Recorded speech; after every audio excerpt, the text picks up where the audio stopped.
Hello everyone.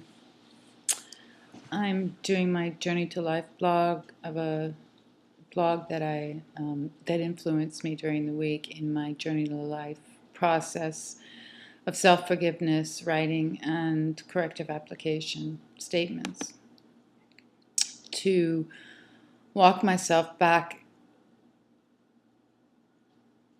to become one and equal to the physical, to get out of my energy games as mind. And the blog that I am looking at this week is by Scott Cook, Day 65, Death in the Future, Part 4. Presently in my life, I'm facing a change, and I find myself creating future projections in and as my mind, really organizing everything that I'm going to do and thinking about.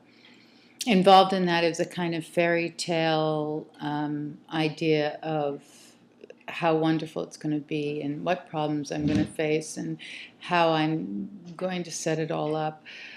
And so I find myself going into future projections constantly every day, and I really have to breathe and bring myself back here and realize that I can only walk what's right here in my physical world. So Scott's blog was helpful. And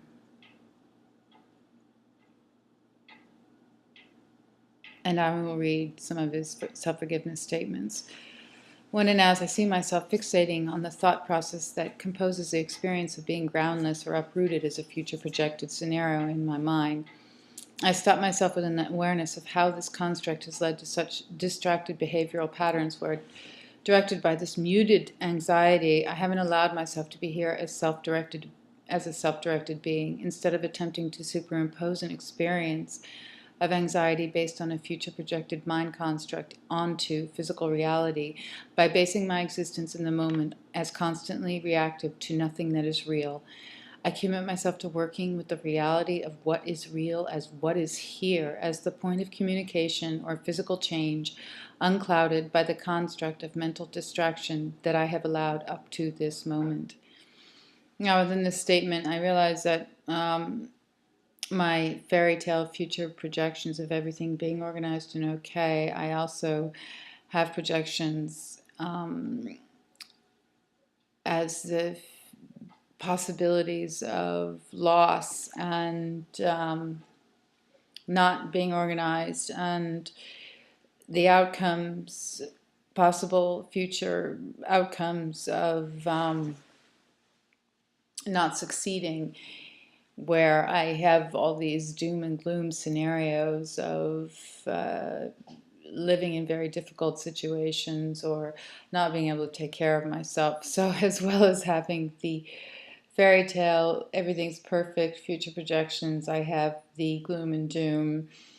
Oh my God, this might happen or that might happen. And all of this is like a energetic drama in and as my mind. And it's a emotional feeling storm of possible outcomes, good and bad, as to what the future might bring. And meanwhile, I have to just stay here and work with what is practically physically here, immediately within my environment, in common sense. So I will be much more effective, even in this system of inequality where money determines who lives and who dies. I will be much more effective being here, being practical, using my own common sense with what is actually physically here, and directing myself within that. Because allowing myself to have these dramas in my mind is just really my fear of loss and my fear of death and my anxiety, and it will not solve and organize myself here within a practical living scenario. So I have to just stop and breathe stop these thoughts as these pictures of what will or will not happen, then not allow myself to go into the dramatic scenarios of possibility as pictures, as my mind, and create a personality that is a personification of this fear as these dramas, as these outplays, and just stop and bring myself back here, one and equal to the physical. And at the moment, we have a system that does not support life. It is a profit-based system where money determines who lives and who dies. And this must change, but this is an outward manifestation of the very allowance of ourselves to make this drama of anxiety, of fear of loss and fear of death, huge as what we are as personifications. And all of it is in separation of what is actually physically real here. Thus, all of this must stop. And once we realize that the practical physical world is what is real, and that we are here to express ourselves and interact with this real stage, the physical, everything that is here is given freely by earth for us to exist as life, to just be. And we don't have a system that allows us to be this.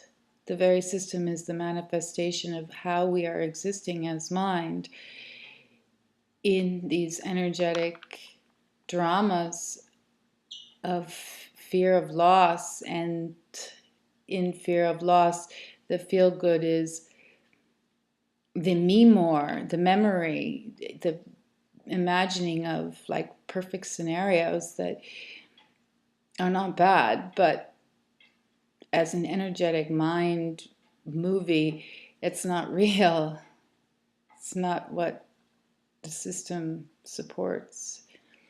So I would suggest stopping the mind, understanding what we have allowed as the existence system of inequality on earth, so that we can begin to clean all this up and life can begin on earth. Thank you.